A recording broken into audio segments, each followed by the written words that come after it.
Aspirants, welcome to pathway to UPSC. आज हम अपर Palaeolithic as के बारे में जानेंगे।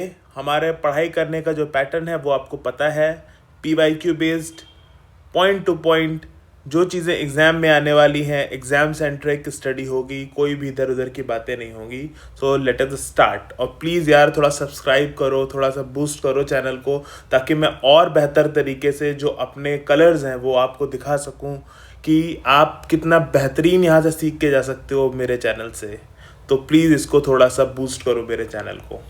So let's start. देखो, अपर पैलियोलिथिक पीरियड में अब क्या है कि लोअर पैलियोलिथिक, मिडिल पैलियोलिथिक, इन दोनों में जो चेंजेस आए, अपर पैलियोलिथिक में उससे बहुत ज़्यादा ड्रास्टिक चेंजेस आ गए।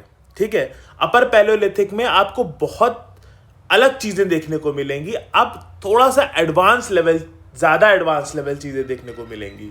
अभी तक जो देखने को चीज़ें मिल रही थी वो बहुत ही प्राइमरी लेवल की डेवलपमेंट थी, लेकिन अब जो डेवलपमेंट होगा वो बहुत ही एडवांस लेवल का होगा उस समय के हिसाब से, अगर हम देखते हैं, जो आज तक के लिए बहुत ज़्यादा ज़रूरी है। ठीक है, जैसे कि अभी क्या है कि जो अपर पैलियोलिथिक है, इसको कहा गया final stage of old stone age. ठीक है, final stage of old stone age. ठीक है, यानी कि जो स्टोन एज यानी कि पैलियोलिथिक जो पीरियड है उसका ये फाइनल स्टेज है। अब यहां पर जो सबसे पहला जो डेवलपमेंट हुआ इवोल्यूशनरी टर्म में, वो ये हुआ कि यहां पर होमोसैपियंस देखने को मिले। होमोसैपियंस देखने को मिले। ठीक है, एवोल्यूशन इतना हो चुका है कि अब होमोसैपियंस, जो हम लोग हैं, जो मॉडर्न ह्यूमन हैं, वो देखने को मिले। ठीक है, अभी तक निएंडरथैल थे हमसे पहले, और अब जाकर के होमोसैपियंस आए हैं। ठीक है, यहां पर हमारे जो टूल्स हैं वो और ज्यादा सोफिस्टिकेट हो गए। हमने केव पेंटिंग करना शुरू कर दिया,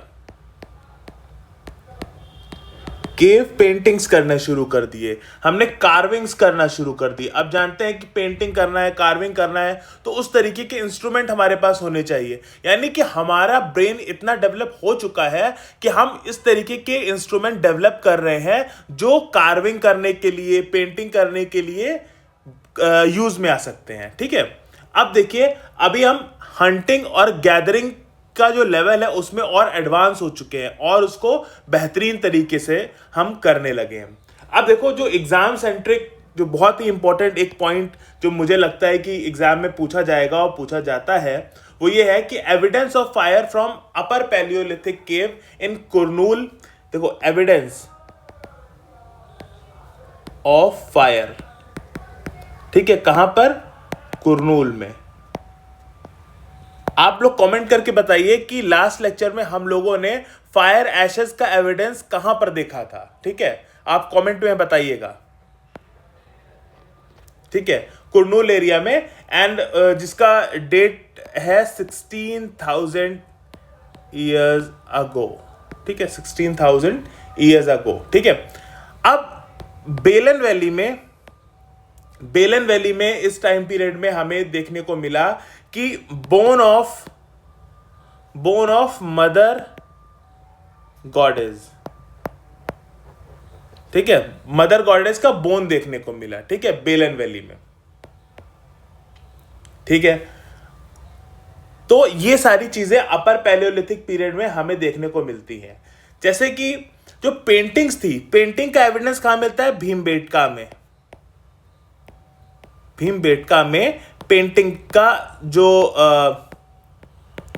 एविडेंस है वो देखने को मिलता है। एब्स्ट्रैक्ट सिंबॉलिक पेंटिंग, मतलब सिंबल, जैसे कि काऊ है या हिरन है, इस तरीके के जो एनिमल्स थे उनकी पेंटिंग्स हमें वॉल पे, डेंस के अंदर, रॉक्स पे देखने को मिलती है, जिसका एविडेंस हमें भीमबेटका में देखने को मिलता है। ठीक है, ये सारी चीजें अभी तक नहीं हो रही थी, लेकिन अपर पैलियोलिथिक पीरियड में ये सारी चीजें हमें देखने को मिल रही हैं। ठीक है, अब बेलन वैली में नोन फॉर ब्लेड इंडस्ट्री। ठीक है, यहां पर ब्लेड्स मिलते हैं बेलन वैली में। कुरनूल केव में आंध्र प्रदेश, कुरनूल कहां पर है ये जानना जरूरी है। आंध्रा में है कुरनूल। ठीक है, कुरनूल कहां पर है? आंध्रा में है।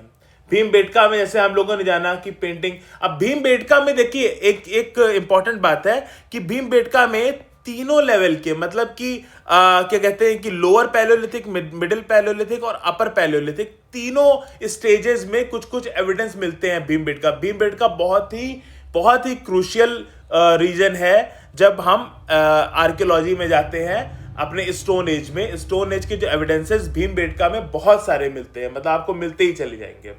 अच्छा, अपर पैलियोलिथिक में पटने जो कि है महाराष्ट्र में, यहां पर बहुत ही इंपॉर्टेंट, देखो ये एग्जाम से पूछा भी जा चुका है पहले भी कि ऑस्ट्रिच इंडिया में पाए जाते थे या नहीं। तो ऑस्ट्रिच इंडिया में क्या कहते हैं, अपर पैलियोलिथिक पीरियड में एविडेंसेस मिले हैं कि एक समय था जब ऑस्ट्रिच इंडिया में पाए जाते थे, और उसका एविडेंस मिला है कहां पर, पटने महाराष्ट्र में। ऑस्ट्रिच एग शेल, ठीक है, ये पाए जाते थे। फिर उसके बाद a crucial site with evidence of blade and boring industry, Nevasa Maharashtra also shows evidence for upper palaeolithic occupation. Baghor Madhya Pradesh, Baghor located in Son river valley of Madhya Pradesh. ये बाघोर भी एक इंपॉर्टेंट क्या कहते हैं अपर पैलियोलिथिक साइट है, ठीक है, कहां पर, मध्य प्रदेश में। रोहिरी हिल्स कहां है, पाकिस्तान में है, though in modern Pakistan, relevant to South Asian context with early tool tradition. तो ये सारी चीजें जो है हमें अपर पैलियोलिथिक पीरियड में देखने को मिलती है। अपर पैलियोलिथिक पीरियड का जो टाइम पीरियड है वो 40,000 BC से 10,000 BC तक का है, ठीक है। ये सारी चीजें अपर पैलियोलिथिक पीरियड के लिए इंपॉर्टेंट है, ये चीजें आपको पता होनी चाहिए। ये फायर वाली चीज पता होनी चाहिए, केव्स एंड, मतलब हमें ये पता होना चाहिए कि अपर पैलियोलिथिक पीरियड में क्या क्या डेवलपमेंट हुए।